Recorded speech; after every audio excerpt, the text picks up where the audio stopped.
이 시간 함께 하나님의 말씀을 보도록 하겠습니다. 하나님의 말씀은 누가복음 17장 11절에서 19절까지 말씀입니다. 신약성경 124 전후에 있습니다. 누가복음 17장 11절에서 19절까지 말씀을 함께 교독하도록 하겠습니다.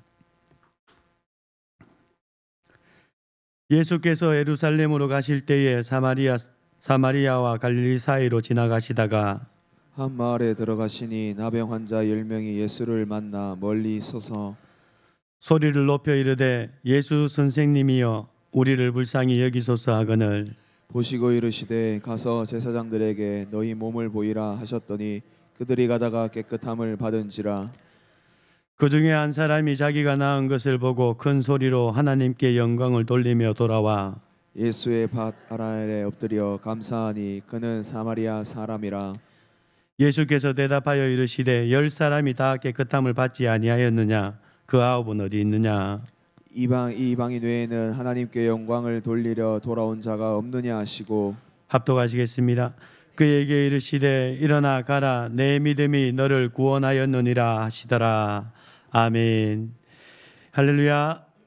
이 시간 감동케 하는 사람이라는 제목으로 여러분들과 말씀을 나누고자 합니다. 먼저 수요예배에 참여하신 여러분들을 예수님의 이름으로 축복합니다. 평생감사라는 책이 있습니다. 감사에 대한 글들을 모아놓은 묵상집입니다. 말씀을 나누기 전에 먼저 이 책의 일부 내용을 여러분께 잠깐 소개해 드리겠습니다.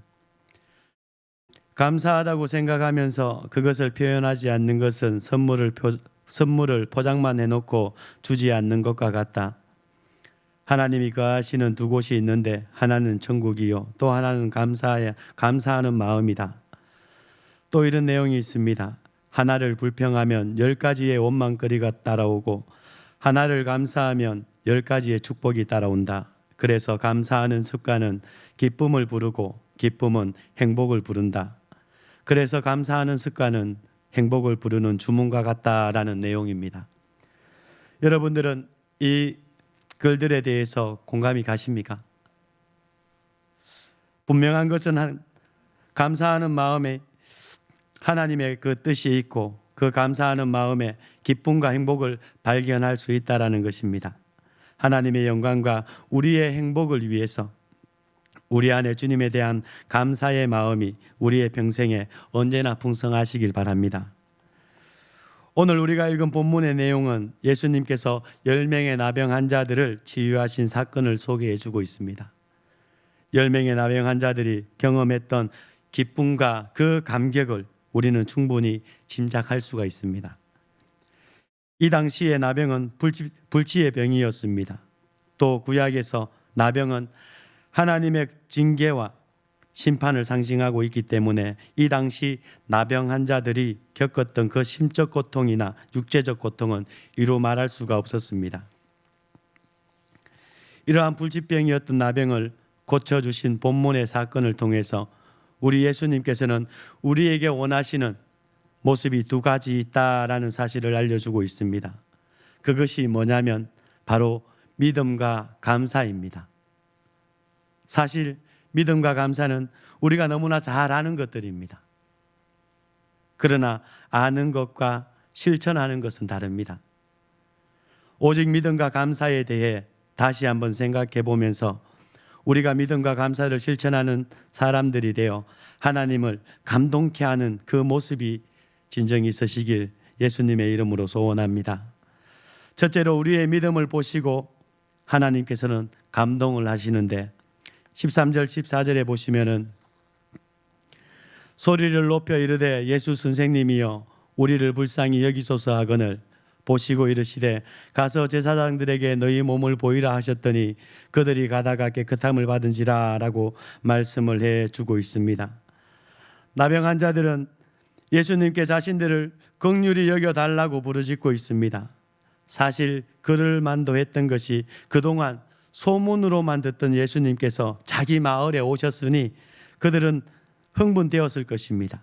또 이번 기회를 놓쳐서는 안 된다는 절박함까지도 가지고 있었을 것입니다. 사실 누가복음 9장 51절 이하에 의하면은 예수님께서는 원래 이 마을에 오실 계획이 없으셨습니다. 예수님께서는 사마리아를 통과해서 예루살렘으로 가려고 하셨는데, 근데 사마리아 사람들이 거부하는 바람에 예수님께서는 다른 길을 따라서 이 마을까지 오시게 된 것입니다. 어쨌든 그들은 두 번 다시 없을 이 지금의 기회를 놓치지 않기 위해서 예수님께 간절히 부르짖고 있었던 것입니다. 이런 사실을 생각하면 우리도 하나님을 만날 수 있을 때 그 기회를 놓치지 말고 최선을 다해서 하나님 앞에 나아가도록 힘써야 할 것입니다. 14절에 보시면 긍휼을 구하는 그들에게 예수님께서는 보시고 이르시되 가서 제사장들에게 너희 몸을 보이라 라고 이렇게 말씀을 하셨습니다. 가서 제사장들에게 몸을 보이라고 말씀하신 것은 예수님께서 그들의 기도에 응답해 주셨다라는 그 사실을 의미하고 있는 것입니다. 그런데 그 응답이 좀 이상합니다. 왜냐하면 나병 환자들은 오직 병이 다 나은 다음에야 제사장에게 나아갈 수 있었기 때문입니다. 레위기 14장 2절에 보시면은 나병 환자에 정결하게 되는 날의 규례는 이러하니 곧 그 사람을 제사장에게로 데려갈 것이요 라고 말씀을 합니다. 이 말씀처럼 나병 환자들은 병이 나은 다음 그 사실을 확인받기 위해 제사장에게 나아갈 수 있었습니다. 그런데 아직 나병이 낫지 않았는데도 불구하고 제사장들에게 가서 몸을 보이라고 말씀을 하셨으니 이 10명의 나병 환자들은 얼마나 당황스러웠겠습니까? 그런데 놀라운 것은 그들이 예수님의 말씀을 듣고 제사장에게로 갔다는 것입니다. 14절 중반에 보시면 그들이 가다가 라는 말씀이 나옵니다. 이것은 그들이 예수님의 말씀을 믿고 갔다는 사실을 보여주고 있습니다. 사실 예수님의 이 말씀은 결코 따르기가 쉽지 않은 말씀입니다. 예수님께서 제사장들에게 가라고 말씀하시기는 했지만은 그렇다고 정말 병이 치유가 될지 어떨지는 아무도 알 수 없는 상황이었습니다. 또 만약에 제사장에게 갔는데 병이 낫지 않는 것이 드러나게 되면 사람들에게 몰매를 맞아 죽을 수도 있었습니다. 그러나 그럼에도 불구하고 이 10명의 나병 환자들은 예수님의 말씀을 믿고 길을 간 것입니다. 그들은 조금도 의심하지 않았습니다. 100%에 순종하는 그 믿음을 가지고 있었던 것입니다. 그 결과 그들은 나병에서 치유되는 놀라운 기적을 경험하게 됩니다. 본문 14절 하반절에 보시면 그들이 가다가 깨끗함을 받은지라, 이 말씀처럼 그들은 길을 가는 도중에 나병이 나았다는 사실을 발견하게 됩니다. 단지 예수님의 말씀을 믿고 순종한 것뿐인데 그들은 놀라운 기적을 경험하게 된 것입니다. 여러분, 사람은 이성적인 존재이기 때문에 안 믿어지고 그리고 납득이 안 될 때에는 순종을 하려 하지 않습니다. 그래서 상식적으로 이해가 되고 믿어지는 만큼만 순종하려 하는 경향이 있습니다. 그러나 경향이 있습니다. 그러나 하나님은 하나님의 말씀이 상식적으로 느껴지든 비상식적으로 느껴지든 관계없이 우리가 무조건 하나님의 그 말씀을 믿고 순종할 수 있기를 원하고 계십니다. 그리고 그 사실을 확인하시기 위해서 하나님은 때때로 우리를 시험하시기도 합니다. 창세기 22장의 말씀을 보시면은 하나님께서 아브라함을 시험하시는 장면이 나옵니다. 하나님께서 아브라함에게 100세 때 주신 아들 이삭을 번제로 바치라는 말씀을 하셨습니다. 번제는 짐승을 죽여서 불로 태우는 제사 의식을 의미하는 것인데 하나님의 이 말씀은 정말 누가 봐도 이해할 수 없는 명령이었다라고 할 수가 있습니다. 그러나 놀라운 것은 아브라함이 아무런 대꾸나 불평 없이 하나님의 말씀에 순종을 했다라는 것입니다. 야고보서 2장 21절 22절 말씀에 보시면은 아브라함의 그 순종에 대해서 성경은 이렇게 평가를 해주고 있습니다. 우리 조상 아브라함이 그 아들 이삭을 제단에 바칠 때에 행함으로 의롭다 하심을 받은 것이 아니냐. 내가 보거니와 믿음이 그의 행함과 함께 일하고 행함으로 믿음이 온전케 되었느니라 라고 평가를 하고 있습니다. 아브라함의 믿음이 그의 행함과 함께 일하고 행함으로 믿음이 온전케 되었다라고 성경은 이야기하고 있습니다. 이처럼 성경은 믿음과 그리고 순종을 동일선상에 놓고 이야기를 하고 있습니다. 사랑하는 여러분, 우리는 마음으로만 믿는 것이 아니라 순종을 통해서 우리의 믿음을 하나님께 보여드릴 수 있기를 바랍니다. 또 때로는 하나님의 말씀이 이해가 안 되고 안 믿어질 때도 무조건 하나님만을 믿고 순종할 수 있기를 바랍니다. 우리의 짧은 생각으로 하나님의 말씀을 평가하고 판단하는 한 우리는 하나님의 말씀에 결코 순종할 수가 없고 하나님의 기적도 경험할 수가 없습니다. 여러분, 기적은 오직 우리가 하나님을 온전히 믿고 순종할 때 비로소 일어나는 것입니다. 우리 모두가 10명의 나병 환자들처럼 온전한 믿음과 온전한 순종을 통해서 하나님의 기적을 경험하는 우리 모두가 되시기를 진정 예수님의 이름으로 축복합니다. 그리고 두 번째로 우리의 감사하는 모습으로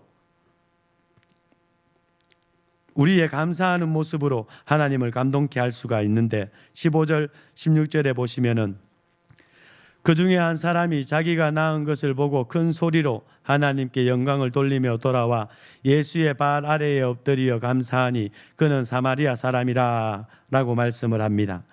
제사장에게 가는 도중 그들은 병이 치유되는 기적을 경험하였습니다. 본문에는 나와 있지 않지만 그들은 가던 길을 멈추고 너무 기뻐서 춤이라도 추었을지도 모릅니다. 그러나 10명 가운데 오직 사마리아인 한 사람만이 예수님께 감사하기 위해서 다시 돌아왔습니다. 그리고 예수님은 그 사마리아인을 보시고 17절 18절에서 10사람이 다 깨끗함을 받지 아니하였느냐? 그 9은 어디 있느냐? 이 이방인 외에는 하나님께 영광을 돌리러 돌아온 자가 없느냐 하시고 라고 말씀을 하십니다. 이것은 예수님께서 9명이 오지 않은 것에 대해 무척 섭섭해 하셨다는 그 사실을 보여주고 있는 것입니다. 병들어서 고쳐달라고 그렇게 애원하던 때는 언제고 이제 병이 나으니까 한마디 감사도 없이 그냥 가버리는 것이 너무 섭섭하셨던 것입니다. 그러면 9명은 왜 예수님께 감사하지 못했을까요? 본문에는 그 이유가 나와 있지 않습니다. 신학자들은 본문의 9명의 나병 환자들이 유대인이라 짐작을 하고 있습니다. 유대인들은 어릴 때부터 하나님의 말씀으로 교육을 받고 그리고 누구보다도 하나님을 잘 알고 있다라고 자부하는 사람들이었습니다. 그래서 누구보다 먼저 하나님께 감사해야 할 사람들이 유대인들인데 그들은 그러지 못했다라는 것입니다. 어쩌면 이들은 제사장에게 가서 몸을 보인 후에 가족들 품으로 빨리 돌아가고 싶었는지도 모릅니다. 또 어쩌면 예수님께 다시 돌아간다는 것이 번거롭게 느껴졌는지도 모르겠습니다. 그러나 그 어떤 이유도 예수님께 감사하는 것, 그 감사하는 것보다 더 큰 이유가 될 수는 없는 것입니다. 그래서 감사는 은혜를 깨닫는 자만이 할 수 있는 고귀한 행위라 할 수가 있습니다. 그 은혜를 깨닫지 못하는 사람은 결코 감사할 수 없는 것입니다. 우리는 어떻습니까? 날마다 하나님의 은혜를 누리고 있으면서도 불구하고 그 은혜에 감사하지 못하고 있다면 우리도 9명의 그 나병 환자와 별반 다를 것이 없는 사람일지도 모르겠습니다. 흔히 은혜를 잊어버린 사람을 가리켜서 배은망덕한 사람이라고 말을 하기도 하지만 하나님께서는 감사하지 못하는 우리를 보시면서 섭섭해 하실 것입니다. 이런 섭섭한 마음을 뒤로하고 예수님께서는 19절에서 사마리아인을 더 크게 축복을 해주고 있습니다. 일어나 가라, 내 믿음이 너를 구원하였느니라 라고 예수님께서는 사마리아인을 축복하십니다. 이것은 예수님께서 구원의 축복을 허락해 주셨다라는 그 사실을 의미하고 있습니다. 10명이 모두 병이 치유되는 놀라운 기적을 경험했지만은 그 가운데 영혼까지 구원을 받은 사람은 오직 예수님께 감사를 드렸던 사마리아인 한 사람밖에 없습니다. 이 사실을 통해서 우리는 믿음이 구원의 시작이라고 한다면은 감사는 구원의 완성이라는 사실을 깨닫게 됩니다. 다시 말하면 구원받은 자들에게 있어서 감사는 마땅한 의무라는 것입니다. 그런데 이렇게 말씀을 드리면 어떤 분들은 감사할 일이 없는데 어떻게 감사합니까? 라고 생각하는 분들이 계실지 모르겠습니다. 그러나 그렇지 않습니다, 여러분. 하나님께서는 오늘까지 우리에게 많은 은혜들을 베풀어 주셨습니다. 우리가 그 은혜들을 깨닫지 못해서가 문제이지 사실은 우리가 감사해야 할 일들이 얼마나 많은지 모릅니다. 우리가 이만큼 건강하고 그리고 이만큼 누리고 사는 것, 이것은 하나님의 놀라우신 은혜인 것입니다. 그리고 또 이렇게 교회에 나와서 하나님께 예배드리고 있다는 것, 이것도 정말 하나님께 감사한 일 가운데 하나입니다. 이 밖에도 우리가 다 기억하지는 못해서 그렇지 하나님은 지금까지 우리에게 너무나 많은 은혜들을 베풀어 주셨습니다. 그래서 하나님께 감사하며 우리는 생활할 수 있습니다. 혹시 7월 5일 맥주 감사 주일에 우리가 이 감사를 기록하는 카드를 받으셨을 것입니다. 혹시나 기록을 하셨습니까?